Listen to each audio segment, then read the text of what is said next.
for Republicans. I mean, it's kind of what it calls Republicans. And also, we just ask the candidates just to kind of introduce yourself, your message, why you're running, and just a few things on your platform. So first, we're going to hear from Merle Rutledge. Did I say your name right? Yes. Okay. I said my name right. Awesome. So he's running for governor of Virginia. So please pay attention. Hello, everybody. Sorry I didn't introduce myself almost at the beginning to everybody. I know this is a very interesting crowd. The first time I have talked before college Republicans, which is, of course, a base that is going to be very important this year. I'm known on most social media platforms and throughout this election as the no longer business as usual Republican. That means basically what y'all thought about the whole past, basically that Republicans are not fighting hard enough for candidates, and basically what you saw in Virginia was on November the 5th, one of the worst days in our lifetime. But at this time period, Republicans are more active and a lot more stronger than ever. Of course, the 2A effort, which is of course the right to bear arms, is pretty much one of the strongest fights that we are going to have. And of course, it's a Republican fight as well as a moral issue with everybody. The right to defend home, right to defend family. Most people don't think about that at that time period. They are thinking just about guns. Many of you in this room don't realize this is going to be the most important election of your lifetime. This is your generation that we are speaking up for now. Now y'all are in the position to speak up for yourselves. Once you turn 18 and up, now you control and dictate how society is going to be.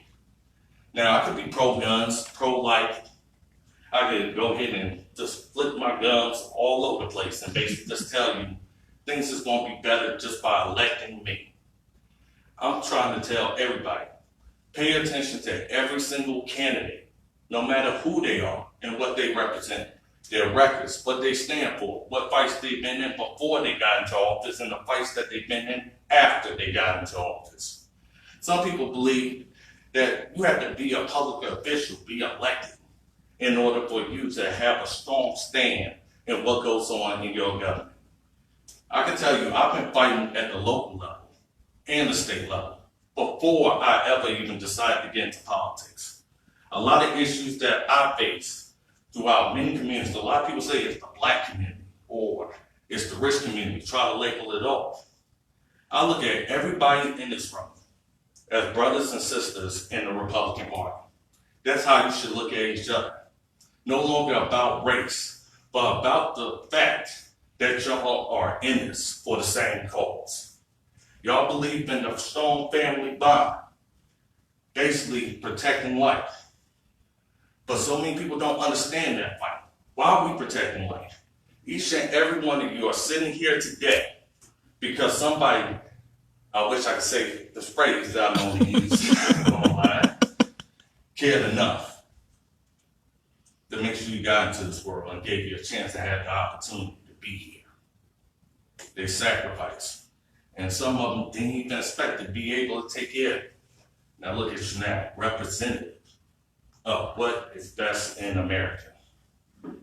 I'm 100% a Trump supporter. Why? Now, look at what we got going on in Richmond now. Are any of y'all happy with what's going on in Richmond right now? Anybody want to raise their hand? It's not happy. Do you know by me being up here, there's a bill now where if you attack or is offended by the government of certain people, the freedom of speech, one of the strongest amendments out there, along with the right to bear arms, the right to protest and have redress against the government for grievances.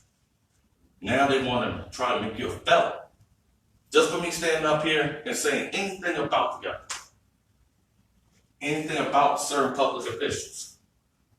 And you used to have that right. Now it's being weighed up there, and so many people are just ignoring the fact that this is happening. This is to everybody in this room. This is to each and every person who believes in Republican values, conservative wisdom, and Republican leadership. What do I bring to the table? Leadership. We no longer have that attitude that we want to lose. We want to bring Virginia back to red. Any kind of way, any kind of measure that we have to do. And sometimes the last measure of devotion may not be today, but it may be tomorrow. Life is not promised tomorrow. So do all that you can. All that you can. Get to know each and everybody on this campus and people from surrounding areas. Let them know what the Republican Party is all about. Do not get worried about people wearing Republican shirts and all this other stuff and being harassed and intimidated. I wear this every place that I want to. Every single meeting. My campaign is fully grassroots. It believes in the lifeblood of this country and doing whatever it takes to get to know each and everybody and make sure you know the truth from the fiction. Now me, my platform, what I stand for, that has so many different directions, so I'm going to go with it. Yes, I am Christian conservative. Very proud of it. I have to foul mouth when I'm talking about liberals and Democrats. I want to say the word in this room because there's no need to be scared because you may not be able to say it again. Just because, like I said, just because you're not running for office, it's so important who you support running for office. We can't even say a Bible verse now without people getting fired, resigning, or people getting so scared even to the churches are now challenging or changing their message. We know what's in the Bible. How many of y'all Christians? Are you happy now? Now they're saying basically, if you say something about the LGBT community, and I can tell you like this, I ain't against the LGBT community, but we all human beings. You got to go through whatever you got to go through to get your point across. It's part of civil rights. There's never going to be anything easy. Dr. Martin Luther King didn't have it easy, nor did anybody else. There shouldn't be any kind of special rights or privileges given to you. It should be automatically ingrained into you that you are able to be whoever you want to be, but not everybody has to accept it. The fact is, how would you like to be forced to agree to something? How would you like to be forced to basically say, if the government wants you to be a garbage man, that's what you want to be. That's socialism. And now basically they're trying to control how you think, how you act, your judgment, all the freedoms that you have today is on the line. And that's what I'm here to protect. Life, country, God, and family. Your right to worship whatever way you want to worship. Have the faith any kind of way you want to. Now on campuses these days you can't even pray in a lot of places. No matter who your God is. But a lot of those morals and values and principles that you grew up on has you alive today. Am I right? So, to talk about me a little bit more, because I don't want to take up too much of your time, because I get so, my blood gets boiling getting speeches like this, and normally it's a lot more fiery, but I like to get y'all into the mind frame of how important this election is of 2020 and 2021. One thing about Trump, President Trump, that people don't bring up, and this is why so many people in this room's lives are so similar. That's how he got elected, and the reason for you pushing for his reelection as well. How many of y'all been attacked by the media or have a story put out there? Millions of stories trying to dictate who you are as a person. You haven't felt it, you're going to feel it soon. That's what the media does. It turns people against people, thinking that you hate this person hates this person. You know it ain't true. But that's what the media wants, for you to basically fight with each other. They ain't President Trump doing that. That's what they want you to think. Now, on the other hand,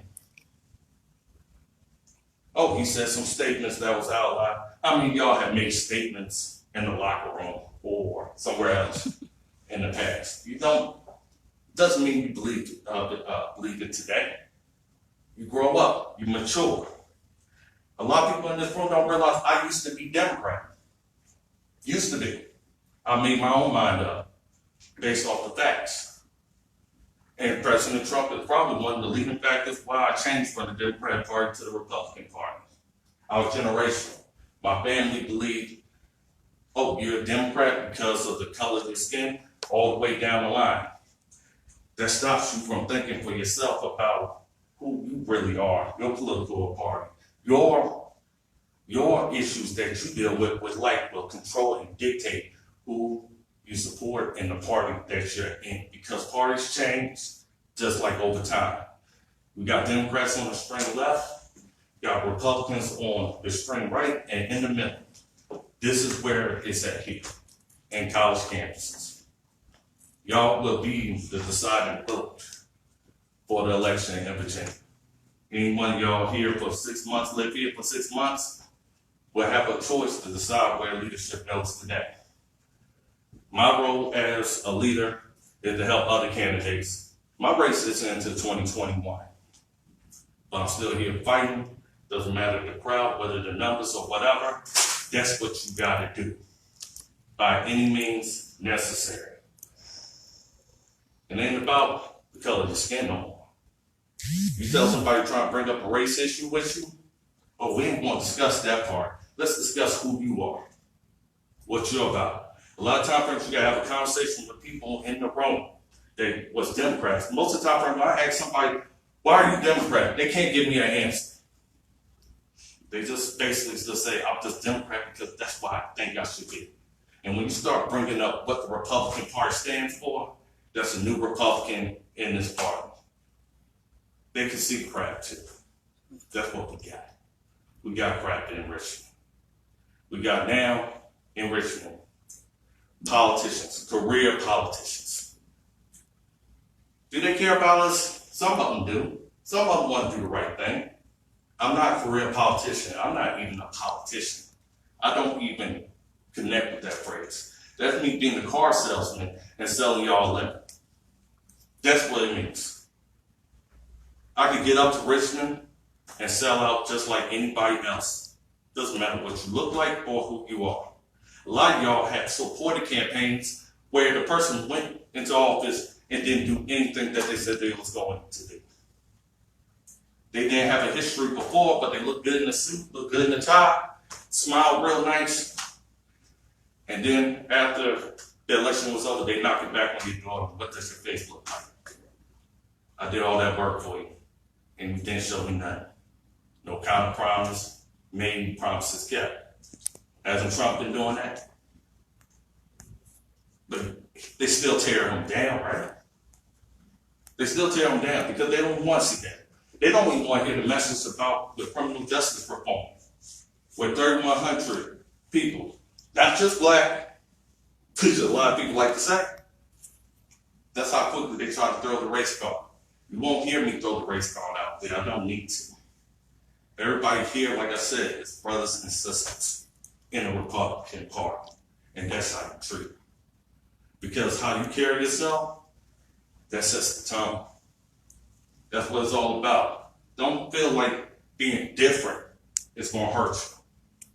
Don't feel like it. They ain't gonna hurt you. That may be what is necessary for people to see, for them to understand how important it is to protect our constitutional rights. Y'all been there in some kind of way where somebody stepped on your toes and they said it was time to fight. You gotta go into the mountains and just hope to go in the hiding, but it's gonna still catch up to you. The fight that you decided not to take on. That fight. And that's why I'm that type of Republican. I fight back. That's the motto. Fight back. Don't worry about what the Democrat Party is saying, whatever. You fight back and learn. Use your education to go ahead and confront their debates or confront their challenges. Most of the time, Frank, they can't even explain what they are talking about except for pitch, phrase, and lines. That's the same thing you got. I'm not talking about his campaign. That's what you get. But anyway, I don't want to take up everybody's time. I just want to send this message to kind of fire you up. If I could be up here doing this, running for governor of Virginia, grassroots campaign, now everybody's finding out about it and knowing about it because they're saying this is not a politician. This is no longer business as usual Republican. That's because a lot of people in those Republican meetings, I go to them, they look down. They don't feel like it's going to change because we lost for 8 years. They're hearing the same people in the same room give out the same message. That day is over with. Now you got somebody like me coming up into the situation and saying, no more heads being down, we get prepared and we fight back every single day.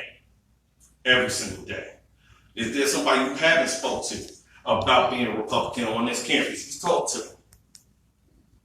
Let them know. This is your campus, this is your home, and Virginia is your home. And you will protect it at all costs. That's why you see those 2A gun rights activists out there. I was out there with them. You know how they said it was going to be all dangerous and, scary. Don't go out there. You may get shot. Not one shot fired. Do you realize that was really Dr. Martin Luther King's dream on that day, on that same day? Black and white people, Hispanics and all people from all walks of life, saying, you are not going to kill my family and leave me defenseless. I'm going to lock and load. I'm not going to let anybody take my gun, take my right to defend my family, because it's more than guns. This is the right to exist. That's what it's really about. That's the fight, the right to exist. And I plan on fighting every single day, any kind of way. If I got to step on toes and ruffle some feathers, that's exactly the business that we are in. They are doing it now. And they ain't being polite about it. Oh, that's a good friend of mine, being Loyola. Good to see you here. Good stuff. I'm just getting on prepared for what's coming for tomorrow. So, to introduce yourself, because I know he's here, he's ready to speak. I just want everybody in this room to place to yourself. If somebody even talking about running independent, we don't need that now. None whatsoever. If you're a Republican, you're a Republican. You're conservative, you're conservative. But you are going to support the nominee. If I win or lose, I will support the nominee. That's exactly the Republican way. So if you're not about that, if you feel a little soft and feeling a little milkshake, that's my favorite word to politicians. Because right now, I'm dealing with one right now who's my opponent. And like I said, I will hit below the belt and do whatever it takes for my country. That's what exactly is supposed to be done. The best of the best. Because some people ain't built for this. That's why you find out about them before they started running. Find out their fights. I have a blog up there which says from Democrat to Independent to Republican. Every single fight from Norfolk, Danville, Richmond to other states I've been involved in. And sorry, I wasn't getting paid for it. And I was fighting for each and every one of you for the right to be equal, the right to have exactly the opportunity. There's nothing wrong with wealth and nothing wrong with getting better. You do the best and you strive for it. If you got to die for it, so what? You got one life to live. One chance and one opportunity. One. So I want y'all, when y'all leave this room, don't worry about being different. Don't worry about wearing Republican gear. Don't worry about representing the Republican Party. You do it each and every day because right now, like I said, this is the most important election of your lifetimes. Don't think tomorrow's promise. My name is Merle Rutledge. I'm running for 2021 Virginia governor, and I plan on winning Virginia right back. Thank you for your time.